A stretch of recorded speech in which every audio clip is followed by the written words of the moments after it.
Welcome back to another episode of Mean Girl Pod. This is the finance edition. And you are dressed so accordingly for this. I thought, finance, I'll put on a blazer. No, I'm kidding.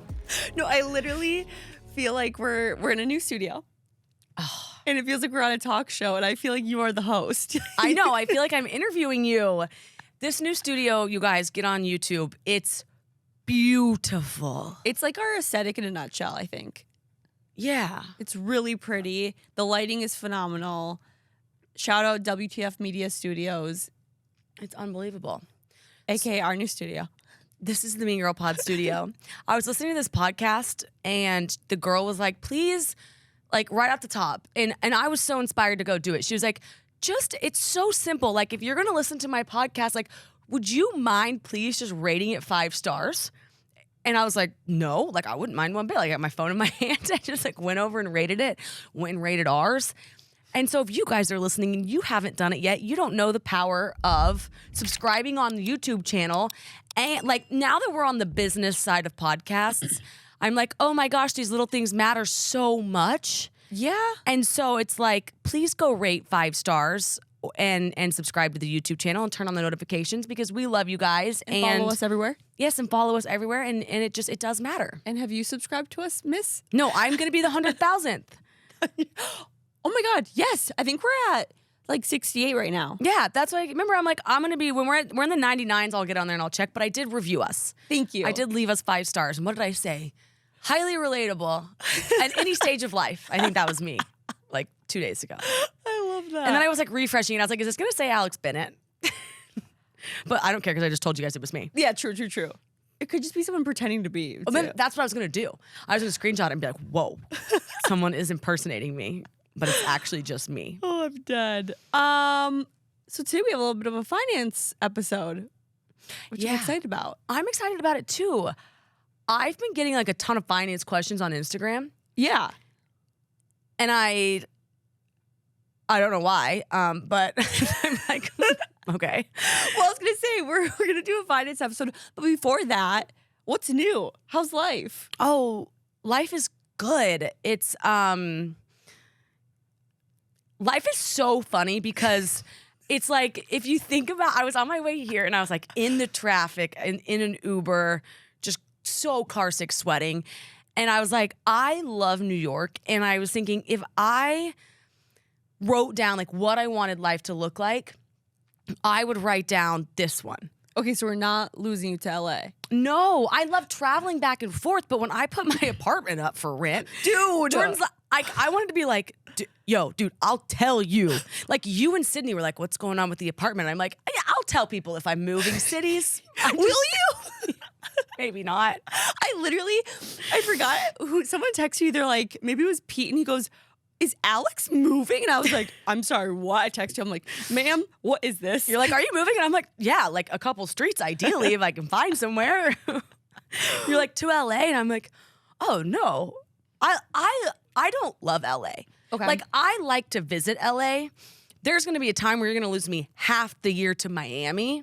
Yes. But I can't live in LA. No, I agree. I haven't been to LA that as much as you, but someone yesterday or the day before was like, would you ever live there? And I was like, no, but I probably could live in a San Diego or a Miami type of place. Yes. LA is for specific LA people. Yeah. But it's not one place that I could just, oh man, I really couldn't do it. Like, I can't explain why it is, but it just doesn't hit for me. It's so separated. Like, I don't like how I have to go, like, to go 3 miles, you're in a car for like an hour. You really have to, like, Mr. P lives in Venice. Okay. And he's like, I'll get in my car. He's got it down pretty good. But he's designed like workout, office, restaurants, friends. Everything he wants is like walkable, right? And then outside of that, he's like, I don't go. Like, he'll go to Santa Monica because they're neighboring and you can walk them. But he's like, if somebody lives in West Hollywood, they might as well live like in San Diego. Yeah. Because you're just not going to sit in the traffic and like, why would you? Well, today when we were booking my LA stuff, because Alex and I are going to LA in a few weeks, whoop, whoop, whoop, whoop, you were like, the Uber's going to be 65 minutes. I think you said both ways. Dollars. minimum dollar. But it's going to be 45 minutes. Which is crazy because I'm like, but if you look at the maps, they're only like 15 miles. Yeah. So I think like New York has really made us appreciate how easy it is to get around. New York is like inherently easy. Yeah. You're never that far away from anything. And here's the thing too. We have 75 of everything. So like even there was Mr. P was like, do you want to go shopping in LA? And I was like, never. Because I can get to Soho on foot. And like there's not a shop there that's the best shopping in the world. Yeah. So I'm like, everything's in New York. Like we've got it all. And like we're in the middle of February and it's hot out. Like I don't have a jacket. I wore a jacket today and I was sweating my butt off. You don't need one. No. So it's really, I'm like, oh, no complaints here about this place. I know. I love New York. And now I live a little bit more uptown and it's so quiet. Whenever I come to Midtown, I'm like, whoa, I forgot I live in New York City. And they're like different, like Soho to Upper East or West to Midtown. They all feel like truly different places, but they're not that far away. Yeah. So it's incredible. Like you can like live this whole other life in like 15 minutes. Well, and the fact that it took all of us like 30, not even 15 minutes to get here, but in LA, we would have to plan the whole day around this. And it's like nothing stresses me out more than having to like start getting ready to like leave. But like your leaving is an hour. Yeah. And it's like, that's too much. Like New York is supposed to be this like hustle bustle thing. And it's like LA just kills that with an Uber. Is LA slow paced like San Diego is? Yes. Okay. See, I can't do that. San Diego's worse. Yeah. But like, yeah. Because I haven't done any like work in LA. I've only been there to visit a friend like once. But in San Diego, I've spent more time. So I like getting coffee. It took me like 30 minutes to get a cup of coffee. Oh yeah, they're chilling. I was like, I'm like staring at the people in the back. They're like chit chat. I'm like, no. I'm like, it's early. I need my coffee. Well, and Brittany Schmidt put it best. Like New York is cocaine energy. Everybody here is like, we're oddly fast paced. So like, is LA slow? I don't know. Like, by the metrics of the Midwest, no, it's fast. Yeah. But comparing it to New York, oh, the snail's pace. I just like snail. I would pass away in LA. Yeah. I love to go for a week. Like, that's been nice, right? Don't mind that one bit. Learn to love the flight, get a lot done. Do I want to live there? I really can't ever think of like a time when I would live there. Yeah, it's just not for me. I think the weather's beautiful and there's some very beautiful places, but it's not for me. When I went there, I got that feeling. Like we always get feelings like when we go to locations, and I feel like I could live here. I love vacationing here. I never want to come back here. Mm-hmm. And LA was like a little bit closer to like, let's just vacation here. And often. Yeah. Yeah, like it's really great for that, but no, I completely agree on the feeling. Like I can go to Nashville and say, I can't live here. I love it here, but I don't think I can live here. And really, I felt it with Miami since I was little. Like that's a spot I can live part-time, but not full-time. Yeah. And then here. I really do love Florida. Like my parents live in Florida and I could definitely live there. It's just the summers. They're too hot. Oh, you gotta have a second place. Yeah. It's like brutally warm. And they don't live there in the summer either. They come back to the Northeast. And I love what they do, but man, 90 degrees in Miami or Florida is like 110 in New York, and I can't even handle 80 degrees in New York. Yeah, it gets so hot. It's brutal. So yeah, future snowbirds for sure. Quick pause to talk about mud water, because do you know what I'm really into? What? Not having a caffeine crash. Oh, you and me both. I mean, there's nothing worse than drinking a lot of coffee because you think you need it and then boom, you crash. That 3 p.m. crash will kill you. There's nothing worse. And so mud water is the best because it's a healthy habit brand, best known for its popular coffee alternative made out of mushrooms. 4 functional mushrooms with only a fraction of the caffeine as a cup of coffee. Therefore, guess what you get? What? Natural energy, no jitters, and no coffee crash. Oh, I love that. I know. And the ingredients, okay, so they all have a purpose, which I was like very into these. And I know you and I have both been drinking it. And we'll text each other and we're like, 1, this tastes really good. But 2, like I'm not having the ups and downs of the crashes of coffee. So lion's mane for focus. Mainly I need that, but we're both drinking it. Cordyceps to promote natural energy. And then, I don't know how to say it, but chaga and reishi. I think that's how you say it, yeah. to support healthy immune systems, which like right now, I feel like everyone's sick. So drinking this is the best. And then obviously chai for a hint of caffeine and the hot chocolate-like flavor. It's also perfect for like that curb your cravings 3 p.m. hit that I always get. Yes. Because I always usually drink coffee, but I don't need to drink coffee at 3 p.m. No, and you stay can up. and you can add this to a smoothie. It's Whole30 approved, like it's good for you. And so you feel better about drinking this. So you guys must try Mud Water now for only $29. That's less than $1 per cup a day. Wow. MUDWTR.com/Mean Girl to start your new morning ritual or your 3 p.m. ritual. That's MUDWTR.com/Mean Girl. Also now available in Canada and UK. We love Canada. Which we're big in Canada. What's your... We'll just glaze over it because we're going to talk about spending habits. But I guess speaking of like, what's your Valentine's Day plan? Okay. With the finance lens on it a bit, I guess. So I kind of gave myself a little bit of a wake-up call with the Valentine's Day gift because at first I was going into Valentine's Day thinking like, oh, I'm going to buy like a nice present for Pete. And then I was like, no, Valentine's Day should be more of a homemade gift or an experience gift or like a sentimental gift. Okay. So I told him, I was like, how about we don't go crazy? And he was like, thank God. Thank you. He was like, okay, good. I think Valentine's Day isn't made to be where we're spending big bucks. So I'm making him a homemade gift. What is it? So I'm doing the 5 senses of love. Oh, which what is that? It's our 5 senses. So like hearing, taste, touch, smell. Cute. Also, Pete, I swear to God, if you listen to this episode before Valentine's Day, I'll kill you. And then I have like a gift for each sense. So like, touch is like I'm doing like a spa day for him, like a massage spa day, because like men, I don't know if you've done one for Harrison, but they love like the eye patches and the facials and all that fun stuff. Right. And then I can't picture it. Yeah, no, I'm not a spa guy. And then for like hearing, I'm doing like a do not disturb day. Where we put our phones away.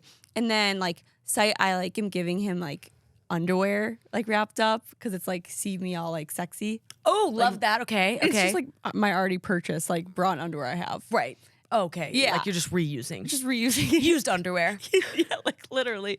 And then it's like scent is his favorite scent, and then taste is all his like favorite foods and stuff.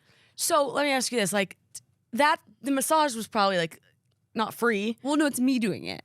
Oh, okay. Yeah. I was like, you bought him things within this no gift thing, and like he's gonna not. Okay. No, I'm giving him the facial and stuff. Okay, I was like, yo, you're gonna be pissed because like it sounded like you weren't spending money, and then like you did. No. I got him like $5 face masks and like the eye patches, and I'm gonna use like my skincare and give him like a spa day. Okay, it's your massages and things. Yeah, I'm the Okay. masseuse and the facialist and esthetician.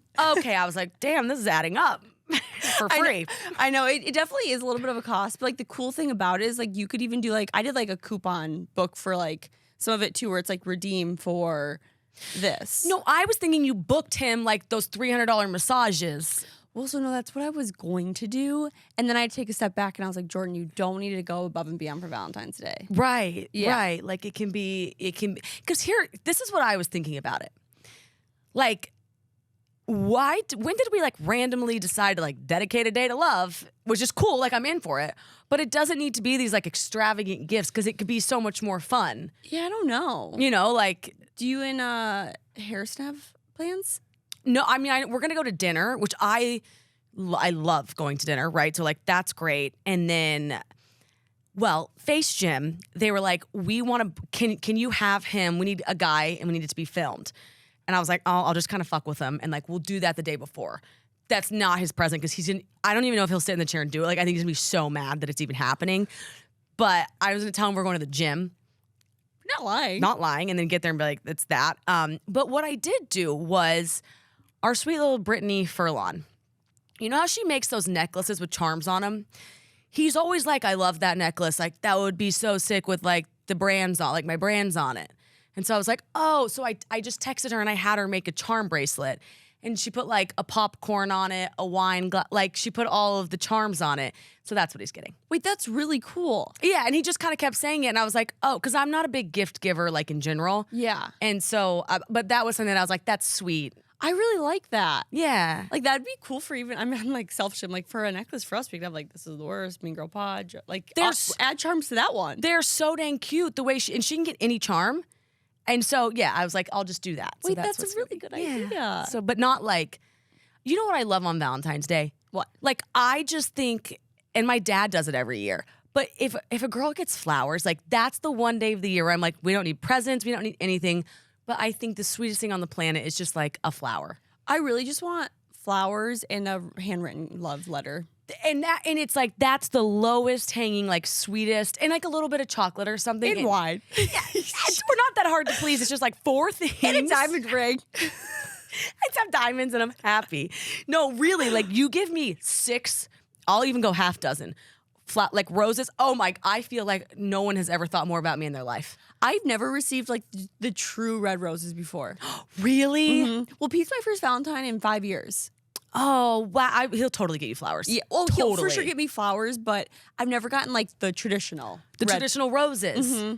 Yeah, I think like that is so... Okay, you know how the Kardashians, like actually their house is like completely lined in flowers? Like, you know how they always Instagram like...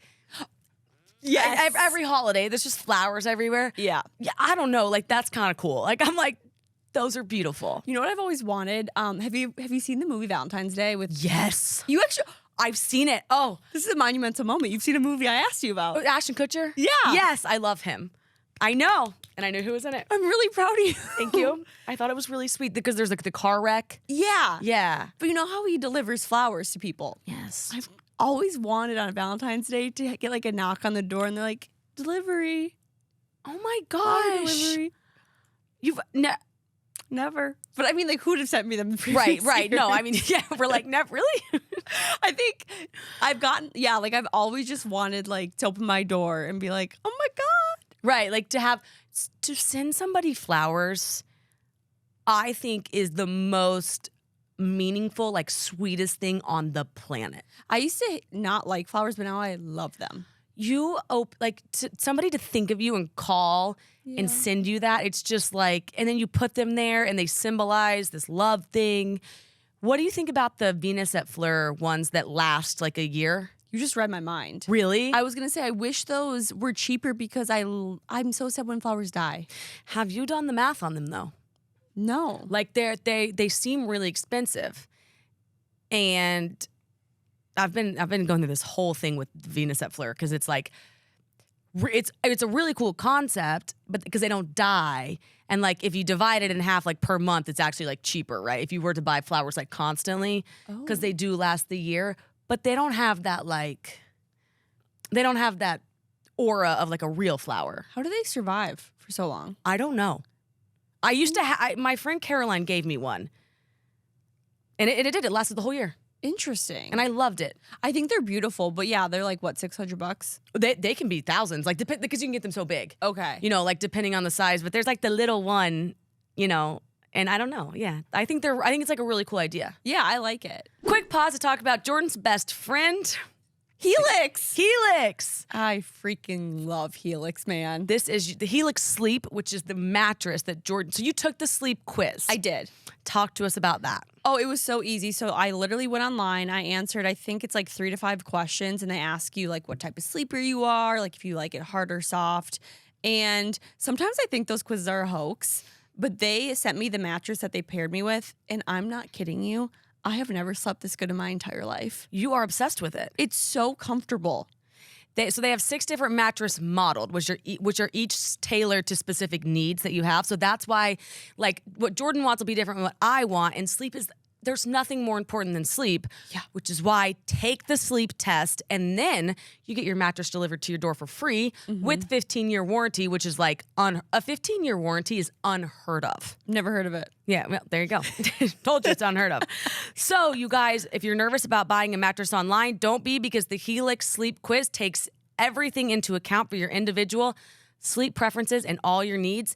And that's why they have over 12,000 5-star reviews. So Helix is offering 20% off all mattress orders and 2 free pillows to our listeners, which is incredible because pillows. 10 out of 10 recommend the pillows too, by the way. I sleep with them every night. That's like a buy one, get one free. I threw all my old ones out. Go to helixsleep.com/meangirls and use code Helix Partner 20. This is their best offer yet, and it won't last long. With Helix, better sleep starts now. Enjoy. Speaking of finances, so you know how last week we were talking about weddings? Mm-hmm. Also, so many people have texted like Pete and been like, wow, Jordyn and Alex really spoke a lot about weddings last week. Like, she's trying to hint. I'm like, that was just our topic. We we did that topic last year too. And I was like, what? No, I don't even feel like you hinted a lot in that episode. I didn't either. I thought that was so funny. I'm like, no, that was a topic, guys. Yeah, I don't feel like that was like a point. We're not gonna filter it if we want Pete to like. If you want the wedding, we could sit down and plan it. He knows if he proposed tomorrow, I'd say yes. Totally, so like, yeah. I don't need to hint. Right. I think you're gonna be confused whether or not you should invite your parents' friends, but other than that, I think we're good to go. And if kids are coming, which they're not, so. So, you know how you and I talk a lot about engagement rings? Yes. So I want to know your thoughts about this. Of a real a diamond from a mine versus a lab-grown diamond. I don't want to say real versus fake because lab-grown diamonds are real. It's a big talking point on TikTok, or a big controversial topic on TikTok. Mm-hmm. And I used to be so set on wanting a diamond from a mine. And I told Pete, I was like, nope, I don't want a lab-grown diamond. I don't want a lab-grown diamond, blah, blah, blah, blah. And then the other day, I was like, I think it was kind of when we were talking about weddings and like finances got brought up, I really changed my mind. And I was like, F it. Like, I don't mind a lab-grown diamond because I can get the diamond of my dream for like a quarter of the cost. And then I was like, that'd be a good topic. And I was going to ask what your thoughts were and if you have a preference. It's such a big, like, this could be a whole episode. It's a controversial topic. Yeah. And okay, here's the thing. Like, whenever people got engaged at like 25, 26, I think guys would go to the store and they would look at these engagement rings and they'd be like, I want to get her the biggest one because it's a reflection of me, right? And then they would say, oh, now that I understand how diamonds are priced, I'm going to get her the clearest one because that's also a reflection of me. And anyone that's ever bought a diamond will be able to spot clarity versus not, right? And we're all going to the store thinking about what everybody else is going to think about these rings. Okay. Let me tell you what about the ring.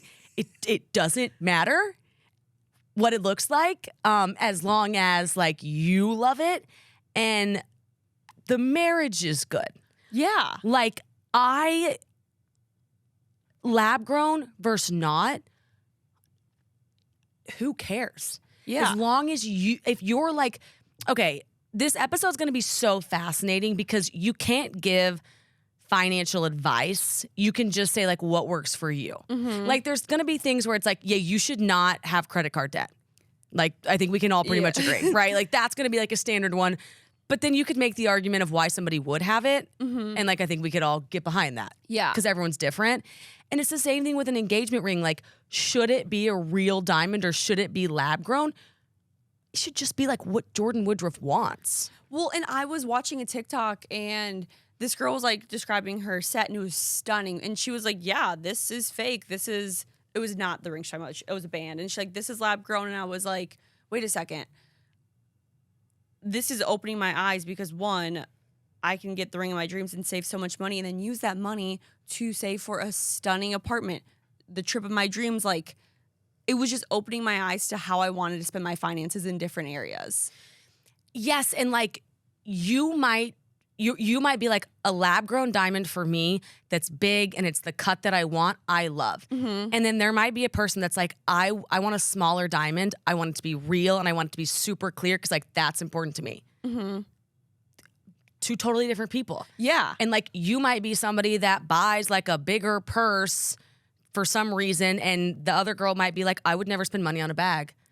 Like I'm saying, like there's just so many different types of consumers and like consumer behavior, and it's like wedding rings are part of that. Well, yeah, and then I had to like take a step back and think like, why was I so against lab grown?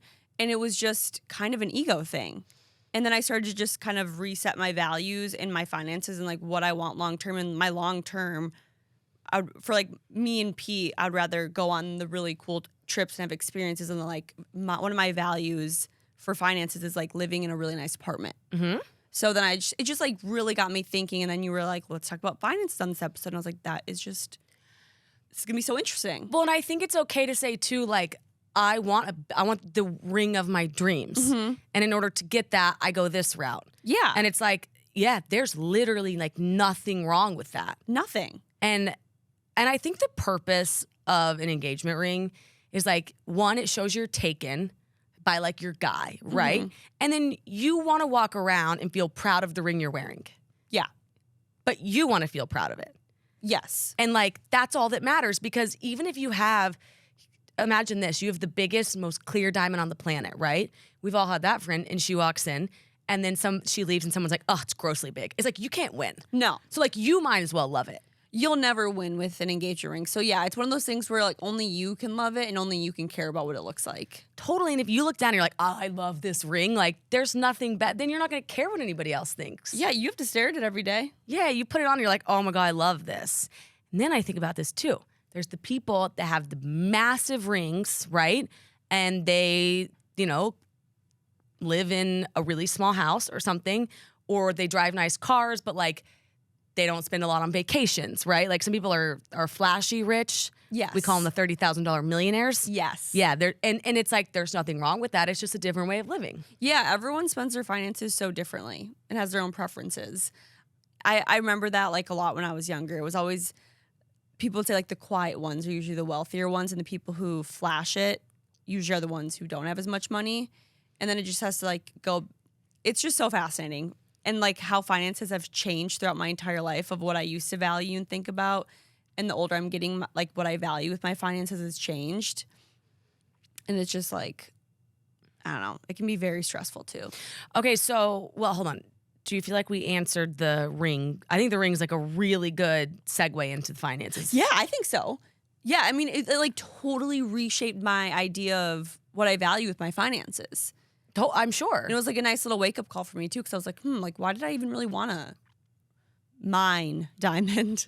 Well, and people always say like an engagement ring should be 3 months' salary or something. And it's like, well, or it could be 12 months' salary, or it could be 1 month's. It could actually be just whatever you went to the store and decided on that day. Exactly. Like we have all these rules.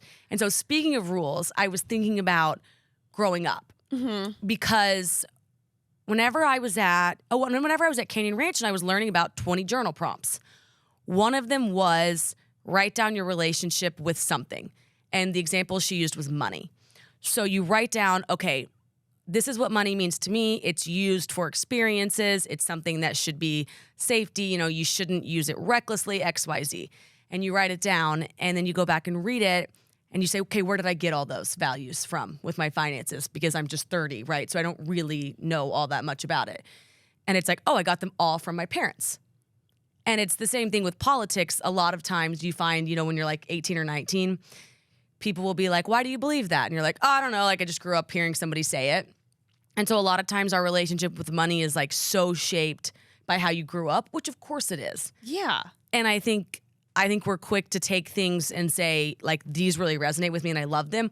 Or, like, I'm going to err on the total opposite side. Do you know the number one thing that you should not skimp on? And this is the finance episode.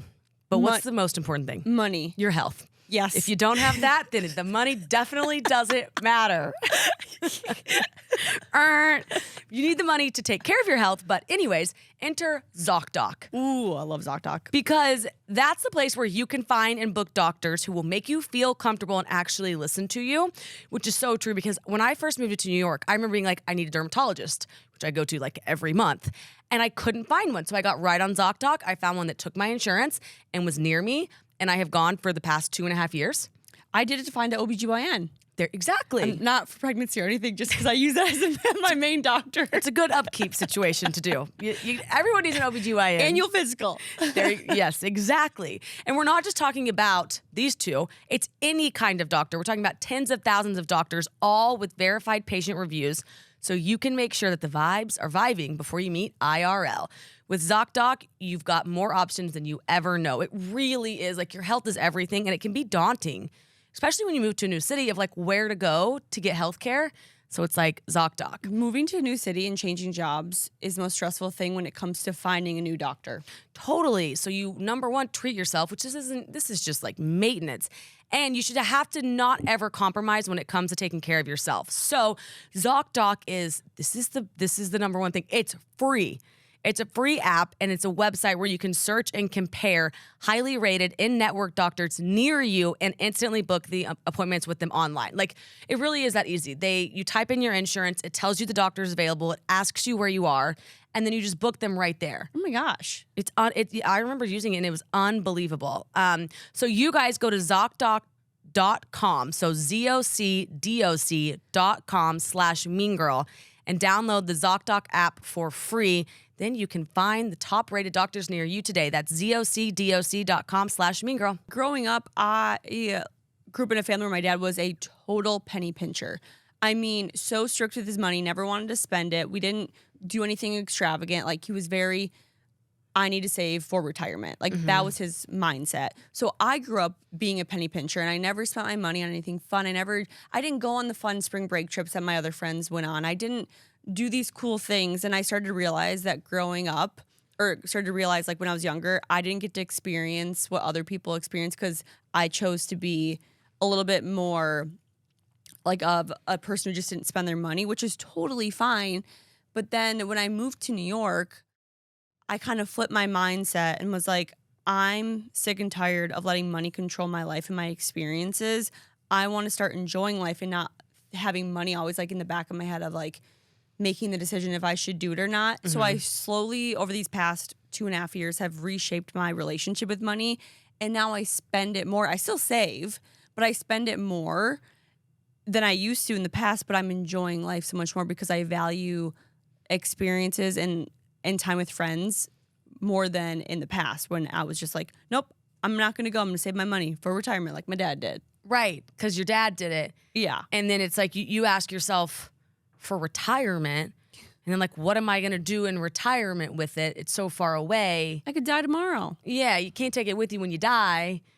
And it's like this really, like I remember one time I had jeans on that had holes in them. And my dad walked by and he was like, oh, I hope you got a discount on those. And I was like, why? And he was like, well, because, it's missing 30% of the fabric. And I was like, oh, I paid more for these. And he was like, why? And I was like, well, because that my consumer behavior is like, I don't mind opting in for something that like I just look at it and I love. And practically it might not make like a ton of sense. But something that my dad would always say was like, we would never just like spend money on clothes. But the older I got, the more I realized like that was something, like you're not going to catch me at a concert. Yeah. Really that often. Like those experiences for me where I wake up the next day and all I have is the memory, I'm not really that consumer. I'm a lot more likely to save and buy like larger ticket items that I can use more frequently. And I didn't even know that about myself until I really had to look at my relationship with money.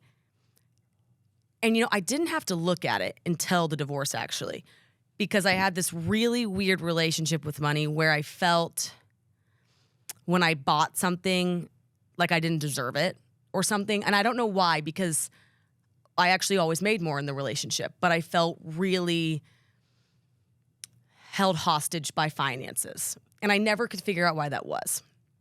And then whenever we separated and I had to go look at like Alex's life by herself and like what I wanted to spend money on, I remember thinking nothing here has to really change. Like my spending habits don't have to be drastically swapped if I can work enough to catch up for the money. Like we didn't spend that much money. We spent it in ways that were important to us, but the money that was out wasn't a drastic amount. And I never sat down to really look at it and be like, are you living a life that lines up with what you're making? And the answer was I was. But I always just thought we were living like really far outside of our means. And the one thing that was offset was rent. Like we paid a lot for rent. Okay, well, I moved apartments and I've cut my rent down by 40%. Okay, I can afford that, right? And then outside of that, I had to say like, remember there was like 2 months where I was like, I'm broke. Yes. I was like, I'm broke. And then I was like, well, hold on. Like, just look at what is important to you and what you want to spend on. And I think whenever we do that, we learned something really important about ourselves, which is like, if you ask yourself, what's the number you have to have in your bank account to be happy? It's not that much, right? Mm-hmm. Like, I don't go to work every day to make like $1 billion because I'm driven by the journey. And so when you realize that, you just say, okay, well, the amount that I have now and then the amount that I could have in 10 years, I think that we're all going to be, the bank account number is going to be far higher in 10 years. But what I'd never want to change is like, if I won the lottery tomorrow, I would never want to change my spending habits. Yeah. Like, I would want them to be the same. Like, I don't want to get like a ton of money and be like a different person. Yeah. You want to like live like today where you're going. Oh, yeah. I mean, I grew up watching my parents.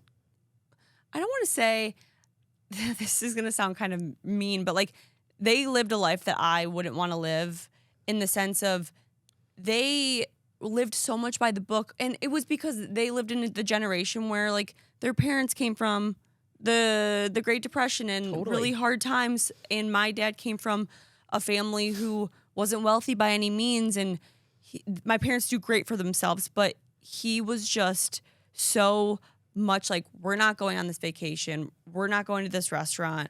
We're not going out for your birthday. And I was like, I'm never going to be that person who wakes up and is 60 one day and is like, I didn't even live my life. Like, my parents are retired and they're now just like traveling and they're in their 60s, which is fine. But I don't want to wake up and be 60 and be like, I've never even been to Europe. Right. Like, I value experiencing life as it is and in the moment. So I will be more likely to pay for the plane ticket, but maybe right now I'm not going to pay that amount for the apartment of my dreams. Right. And you know that about you. Yeah. My dad said to me like just the other day, he was like, I have been dirt poor and I have been rich. And he was like, and neither of them will make you happy. But the dirt poor one, he's like, you don't want to go there because then you're living out of a scarcity mindset. Yeah. And it's like, I think if we all understand, don't go into debt.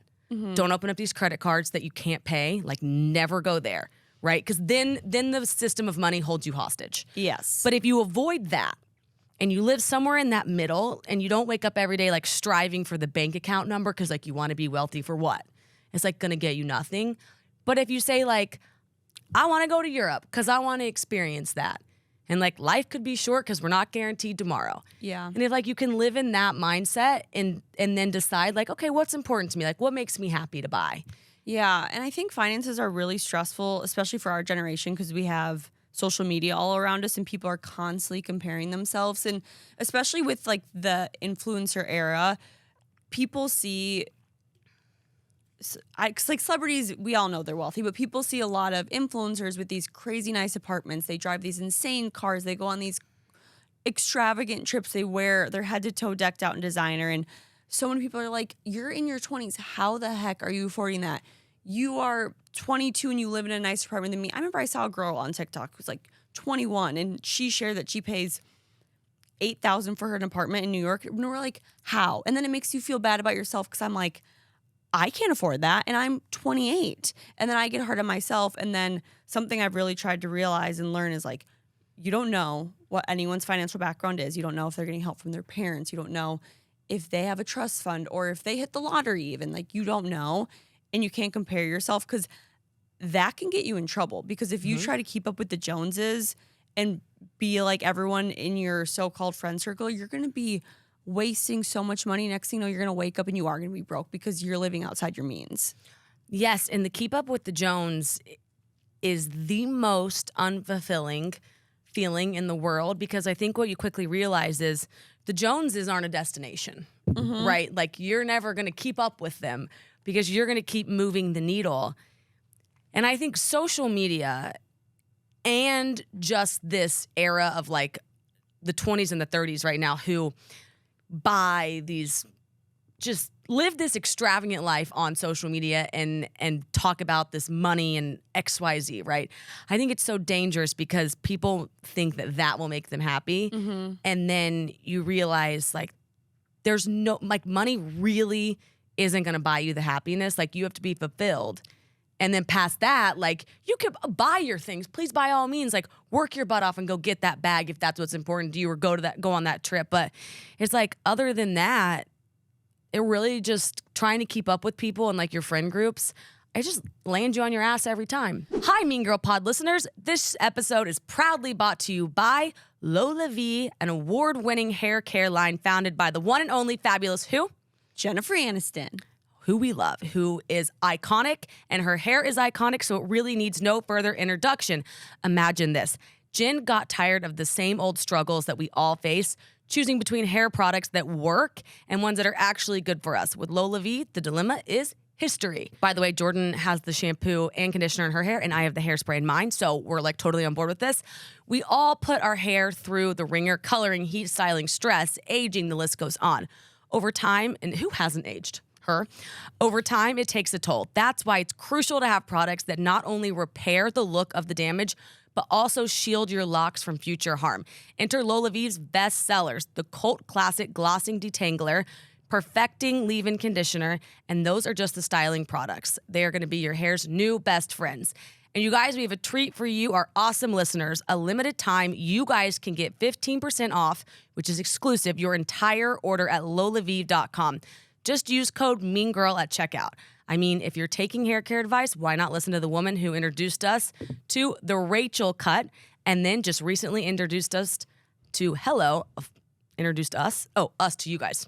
Yeah, just recently introduced us. I'm blonde, so that's why that happened. Hello, full circle moment. Yeah, and something I feel like we've really transitioned over the past 2 years is being transparent with money. Mm-hmm. Like, when I first started working, none of me and my girlfriends did not talk about our salaries. Especially in Minnesota, like, you don't do that in the Midwest. You don't tell people how much you make. You don't tell people even really how much you pay for rent. But in New York, people are very transparent. And my group of girlfriends and I, like, last year, one of our friends texted the group chat, and she was like, you guys, I'm really struggling. Like, I'm looking for a new job. I know I'm worth more than this. Can you please tell me your salaries and have salary transparency with me so I can know and understand my worth? And I loved that she said that, because we all responded and we were more than happy to share. And she realized she was being so underpaid. And she was like, thank you. And we all started discussing, like, it shouldn't be something where we should be embarrassed if someone's making less or more, or feel like we should take advantage of someone if they're making way more. And it helped put my mind at ease too, because I realized, like, oh, I'm in a similar bracket of my friends where I thought they were all making so much more than me because their apartments are so much nicer, or they have like nicer things. Right. So I think we need to be more transparent with our friends. And even in the social media world, I've like DM'd girls and I'm like, how much are you getting for brand deals? I don't know. And they're like, oh my God, please ask all the questions. And it's helped me so much financially. Totally. And I think too, realizing like spending habits are just different. Yeah. Like, somebody might say, I'll dump it on rent. Like, I just will. Like, and there might be somebody that loves to go home, and like that just gives them joy. Yeah. And it's like, do your thing. Like, if that's what makes you happy. And I think you can't look at what other people are doing and then assume like they just make all this money, because like I'd do that too. I'd be like, what is the number that person makes? And it's like, no, how do they spend their money? Yes. Like, do they buy that coffee every day? Or are they like, that's not my area? Yeah, because right now I'm in the era of I want to spend my money on traveling and experiences, and I don't spend that much money in rent. But I know when I'm like 35 and 40, I'm going to be flipping and being like, I want the nice apartment, because I won't be traveling as much. But I think about that all the time. I have to remind myself, like, I don't know the person next door's spending habits. And just because that girl pays $8,000 for her rent and she's 21 doesn't mean she's making any more money. Well, maybe she doesn't save. Yeah. And maybe she's making 7 times as much. Yeah. Like, you never know. Like, some people, she could be living paycheck to paycheck. She could be a millionaire. I don't know. And it's none of my business too. Like, I just need to stop the financial comparison. Right. And I think it's important though to have like aspirations financially, but not to the point where they're like paralyzing. Yes. Because you're not there and you're just like, why am I not there? It's like, I love this balance. I love what Drake said like 5 years ago. He was like, yo, I used to take those photos in front of those Bentleys, not because like I had a Bentley, because I knew I was going to have one. It's So he was like, I always lived like where I was going. Oh, I love that. And he was like, never to an extreme, right? And I think our generation will take that to an extreme. Like I saw a video of a girl who was like, I'm not afraid to like take my Birkin to seat 35 in the back of the plane. And it's like, girl, like good for you for being transparent about that, right? And I love how Drake was like, it wasn't my Bentley, but like I knew I was gonna have one. Yeah. And it's like, yo, that mindset really worked for you, Drake. But he didn't do it recklessly. He just knew. Like there are times where when you go to call an Uber, it's like you should call a black. If you're calling it for, in our case, like if somebody's coming to record or something like that, it's like there are times where you should step up and like play the part of like where you're gonna be, right? And I think like those things are very important for mental training. But I think on the other side of it, our generation can make it really reckless. And it's like sometimes I'll walk into places and I'll be like, holy shit, like he's head to toe in Balenciaga. But like he maxed out a credit card to get that. Yeah. And it's like now we're in debt. And it's like that's the keep up the Jones behavior as opposed to like the cautiously optimistic, but like kind of live like where you're going. Yeah, I used to do that with designer purses. I mean, I'll still get fake stuff off Canal Street all the time, but I would always have like fake purses when I was younger because I was like, one day I'm gonna have enough money to buy my first designer purse. And I did it last year, and it was like the coolest feeling of my life because I like worked really hard, and that was my money that I got, and it was like my first big girl purchase. I'm like, this feels so good. There is something about it. Like I have become, since the divorce, I am obsessed with my bank account. Like my dad will call me and he'll be like, hey, I'm just checking in. Like, are you doing credit card debt and things? And I'm like, Dad, I'm mainly using debit cards. And like I'm so unlike myself in the sense of like obsessed with these finances in a way of like, it's so empowering. Yes. And it's like a little game where I don't need it to have $1 billion in it. But I just want to be like, wow, like you work hard, you see the benefits. If you want to go get that bag and you walk in there and you kind of smile to yourself and you're like, that took a lot of hard work. Like, you're right. There's nothing more empowering than that. And now she's like my little baby. Yeah. And you put her in her dust bag and like, it's like, don't throw her. Like, don't put her on the floor, you know? Yeah. You know what I loved about Bunny XO, who was on This Is the Worst podcast? What? She had this big Louis Vuitton bag and it was on a chair. And somebody was like, can I set this on the floor? And the two girls, like her sisters, were like, no. Like, don't set that on the floor. And it's like, Bunny could probably have, you know, every bag. Yeah. But it's like, she's not setting that thing on the floor. No. And I'm like, exactly. That's her baby. That's her baby. And like, that thing is expensive. And I just thought, that's right. Don't put that on the floor. What's been your biggest purchase today? Like with your money? I went and looked this up. Hold on. I wrote it down. What's yours? So it depends on like if we're talking about experiences or items. Right. Items was the purse. Was my first designer purse. That was like my biggest purchase, I think. Mm-hmm. But if we're talking about like actual things, my trip to Europe was my first, like probably my most expensive purchase. Right. But it's bad, but I don't always consider like experiences purchases. Yeah, I was just about to say I know what mine was. It's I bought a Montclair jacket. Ooh, and that's she's pretty. That's my biggest one, and that's been on my list for about 3 or 4 years. And my brother and I were talking about it, and he's like, "Yo, you live in New York. You should get that jacket because you'll have it for like 10 years." Yeah. And I was like, I know, it's so odd because I'll buy a jacket half that price like every 2 years, and it really doesn't make any sense. But my trip to Paris is for sure, but I didn't even count that. Yeah. And like to the day I die, I'll always remember like my first big girl, most expensive purchase was like the person you'll think about that jacket being like, I look at that jacket and I'm like, yeah. It's just so like, oh, it's just like such a good feeling. Yeah, it really, and you know the best thing about those big purchases I've decided? It can't be like spur of the moment. You gotta be like thinking about it and really want it.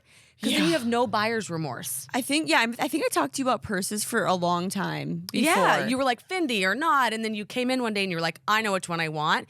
And it was like, you really had to sit there and like, you can't just decide one day. No. Okay, how do you save your money?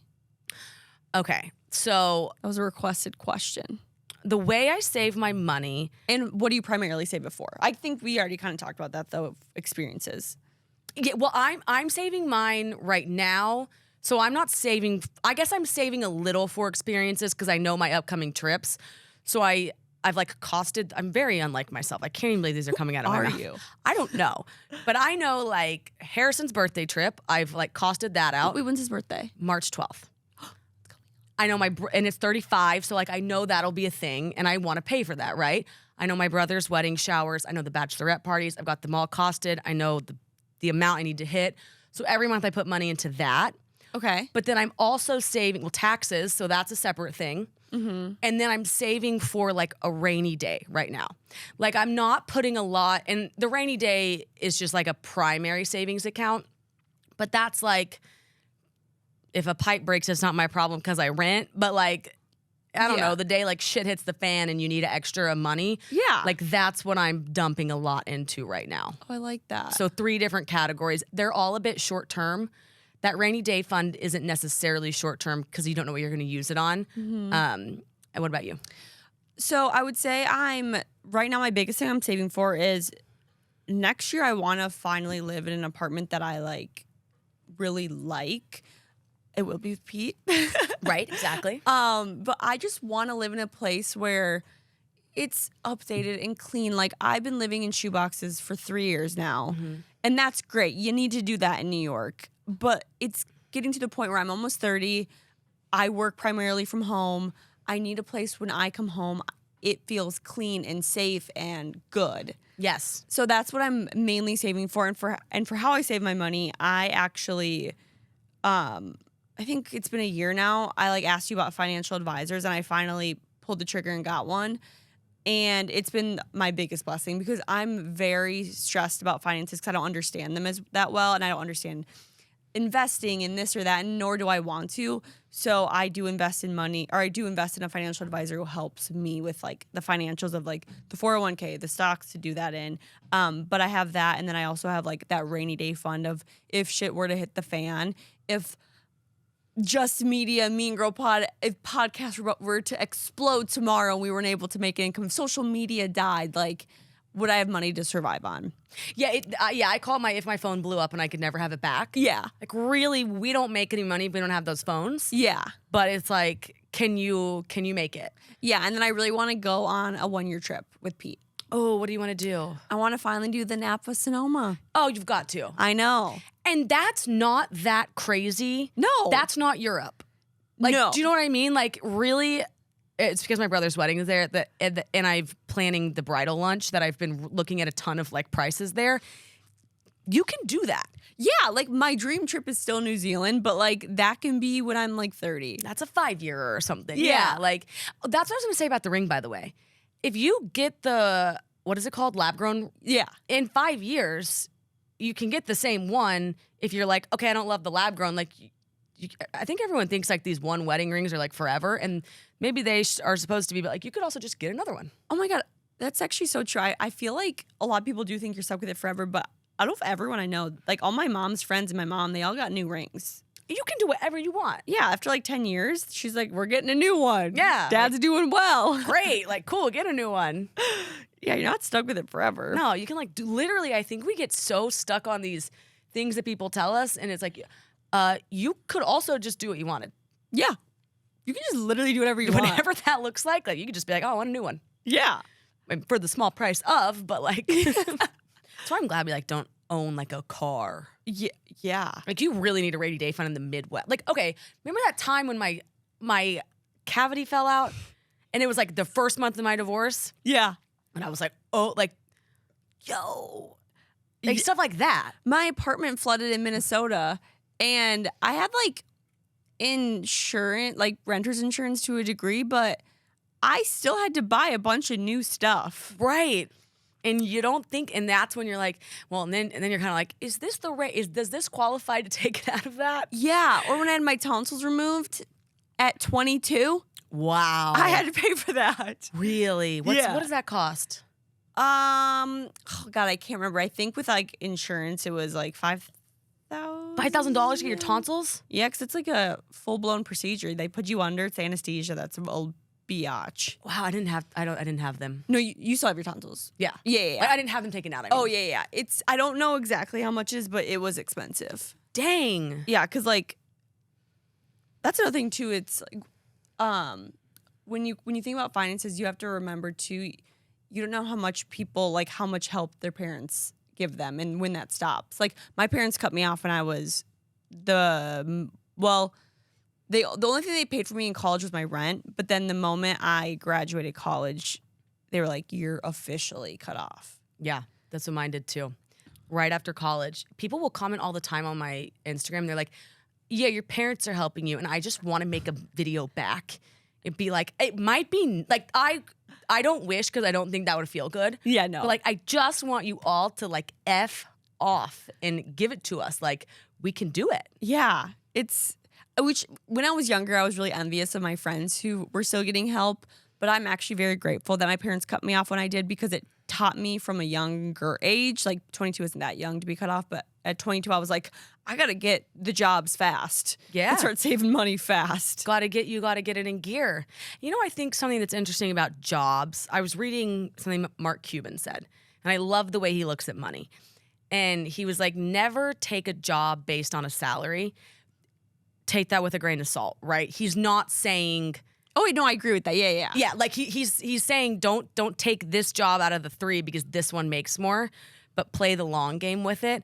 And I really think if you're the kind, wired, and you have the ability to do so and you can live within your means, like Julie's actually a phenomenal example of this, right? Like when she came to us, she's making less than she was, but she sees the long-term goal in it. Mm-hmm. And I think that is the most empowering mindset, which is why you have to not live paycheck to paycheck. Yeah. And you're able to say, okay, like what makes you happy? Money? Probably your job every day.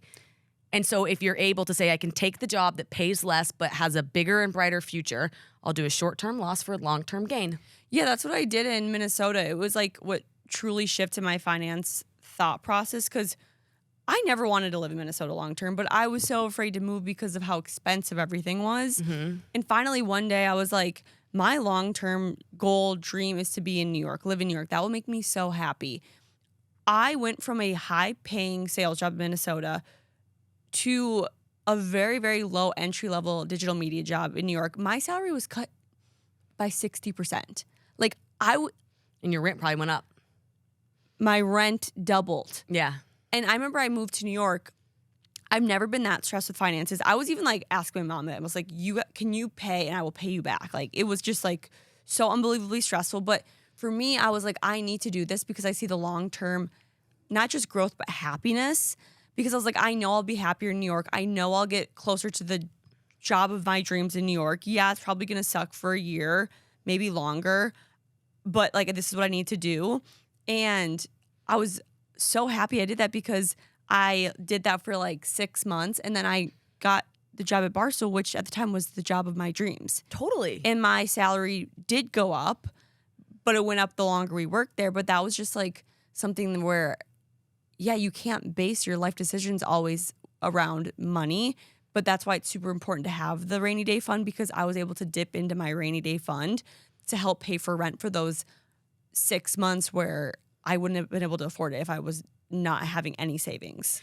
Exactly. Like I got a phone call the other day from someone who said, I really want to quit my job and I want to take this risk, but I'm so afraid of failing financially. And then I said, okay, do you have any savings? And they're like, a pretty good amount. I said, how long can you live at the way you live today on your savings? She said, 5 months.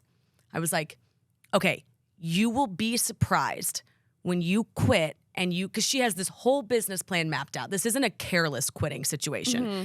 This isn't I want to see what happens. It's like a fully thought out, I'm feeling really good about this girl in 2 months, if not 1 month. And I'm guaranteeing you she'll make more, if not triple, with what she wants to do. Yeah. But she's operating out of this fear of the finances. And it's like, no, because it's your life. And like, you will be so happy if you quit and you do it. And when you quit that job, like your fight or flight mode will kick in. And if you're the kind of person that's like going to kick your own ass, like I was like, you already having this conversation out loud, you'll make it and you'll get to the end of that 5 months where you would have ran out of your savings.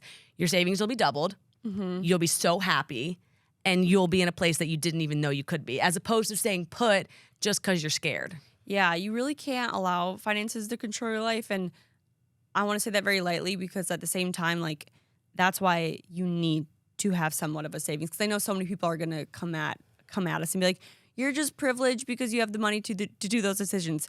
I didn't, or I made no money when I first moved to New York. But thankfully, in Minnesota, since COVID, and we didn't do anything, I had a year and a half of where I was like putting away the money and just saving a ton. Like, I'm actually very grateful for that because like my social life went away. I didn't drive as much. My rent was relatively cheap. But like, if you have an idea of where you want to go, start saving now and then make that leap.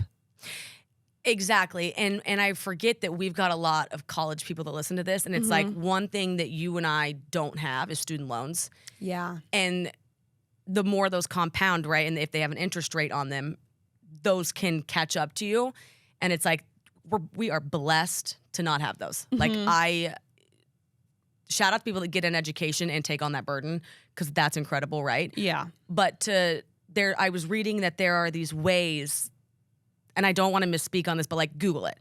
But you can do you know what I'm talking about? There's a program you can join, and it's the same thing if you need a guarantor on an apartment. Oh. And they'll do it at like a lower percent, but they'll pay it off for you. So then like you owe less over an amount of time. So there's all these cool things, right? Because like the world right now wants to be entrepreneurs. And so there's all these new cool startups, if you Google it, that can really like lessen that burden on you. Cool. Yeah. I don't know exactly what it is, and I don't want to misspeak, but. Yeah. I mean, and even too, like, if you want to go into hermit mode for 3 to 6 months to save, do it. Don't let people be like, you're so boring now. What are you doing? Like, I've been there. Do not let people bully you into living a certain way and not saving. Because or vice versa. Yes, because the short term it's so short-sighted, and it's like long term you'll be laughing all the way to the bank, and they'll be like, oh, I was living paycheck to paycheck and I was just spending because I wanted to be cool. Yeah. And it's like, no. And if your friends are like, I don't want to go out this weekend because I want to save my money, let them stay in. That drives me insane. It's kind of like we talked about a few episodes ago where they're like, you're not fun anymore because you have a boyfriend. It's like, if your friends need to do something to get to where they want to be in life, and that's staying in a few weekends out of the month, let them do that. If they don't want to go out to dinner on a Wednesday, or if they don't want to take that trip because they want to save money, just let them. Well, and tell them too, like, cool. Yeah, be like, Good proud for of you. Yeah. My friends still to this day will be like, I probably shouldn't go out this weekend because I need to save money. And I'm like, I am proud of you for saving money. I probably should stay in too and save some money. And that's a New York thing, like saving, like because our meals here are so expensive and like everything is so expensive, right? Next thing you know, you're paying $300 for a Saturday night. Oh, yeah, totally. And that could be Thursday, Friday, and Saturday. Yeah. I mean, you could really drain it here. And it's like, whoa. Yeah. That happened fast. Yeah, it's crazy. So yeah, support your friends in their saving habits. Yeah, and whatever. Not always they're spending, but they're saving. Or support them too, though, if they're like, I think I want to get something. Be like, yes. if you earned it, go get it. Yes. No shaming. Yeah. Either way. That's so true. Taxes. Death and stress me out. taxes. They're my biggest stressor. Get somebody to help you. Yeah. Well, I think the biggest thing on taxes is that you just don't know is, well, I'm speaking so New York because they're just so expensive. And we're W-2, 1099, like, our taxes are so messed up. Well, so I guess this is the thing. Understand them up front, and every time that paycheck hits, if taxes aren't deducted from it, like, know what you have to put aside. And I would say investing in a good CPA and a financial advisor is very important. Priceless. Yeah. Pays dividends every time. Yeah, and I think too, yeah, because in Minnesota, I only had a W-2. But like in New York, it's like 1099, W-2, state tax, city tax, income tax. Those are high. Oh my gosh. Taxes, man. That's yeah. scary. I can't even talk about that. Oh,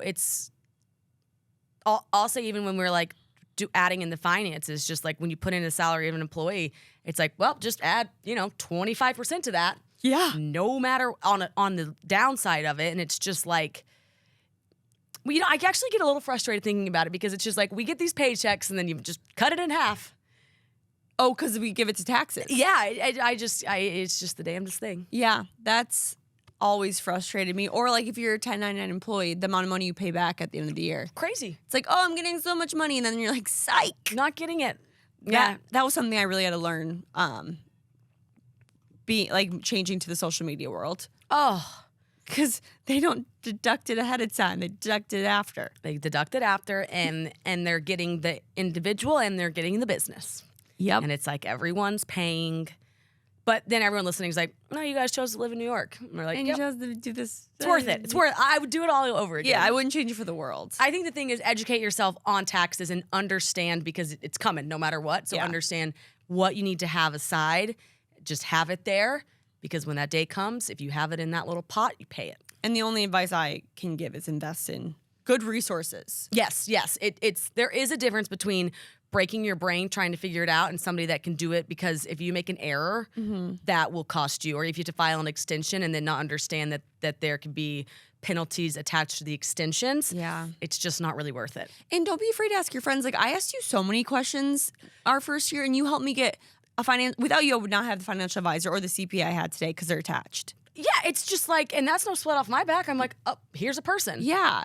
Totally. And like, I ask you financial questions and money questions all the time. Like, don't be afraid to ask the people around you that you trust. No question. And I do think, really, you're right about the girls. Like, we don't talk about it as much, and it should really be an open conversation. Yeah. Yeah. Totally. Or even as simple as like, hey, did you like price check? Like, you went on this trip. Like, can you give me a ballpark of what that cost? Yeah. You're not being an asshole by responding. No. And the person might even be like, okay, I looked at it. This is a really expensive way to do it. I found this way. People are really happy to help. Yes. I've gotten, like, I would never be offended or mad if a friend was like, how much did you pay for Europe? Or, well, how much are you making? I need to figure out. Or like, we need to be more transparent about that stuff. Yeah, a really good question is, what do you make and what are you paying rent? Yeah. And then how do you live outside of that? It's just like, because people are already doing it. Yeah. So use them. I know, it's funny. I always ask people how much they pay in rent, because I'm like, I need to know, like, I'm doing market research for myself. Yeah, what's that apartment? Yeah. Totally. You have one bathroom, you have laundry downstairs. You go, okay. Yeah. Check. Where's the location of it? Yeah. Everyone listening is like, I own my house. And we're like, cool. Everyone listening is literally like, I pay nothing in rent because I live in the Midwest. Yeah, my mortgage is $1. Oh, okay, guys. Okay, we did it. Okay. The finance episode. Yay. If you have follow-up questions, Don't ask us. don't. Get a financial advisor and CPA. Yeah. Don't ask us about those. It's so great we don't have to do sign-offs anymore. I know. We love you. Yeah. Okay, that's it for today's episode. As always, thank you for listening to Mean Girl Pod, powered by Just Media House. I'm Alex Bennett. And I'm Jordyn Woodruff. So, AB, do what you do best. If you enjoyed the show, don't forget to like, comment, subscribe, rate, and review. We are at Mean Girl Pod on all platforms. Stay connected with us on Instagram, TikTok, YouTube, Facebook, and Snapchat at Mean Girl Pod. Podcast and social artwork and post-production by Creative Evolution Studios. Theme song to the Mean Girl Pod performed by Sergi Asbel. Mean Girl Pod, we're your besties in your ear. New episodes every Monday.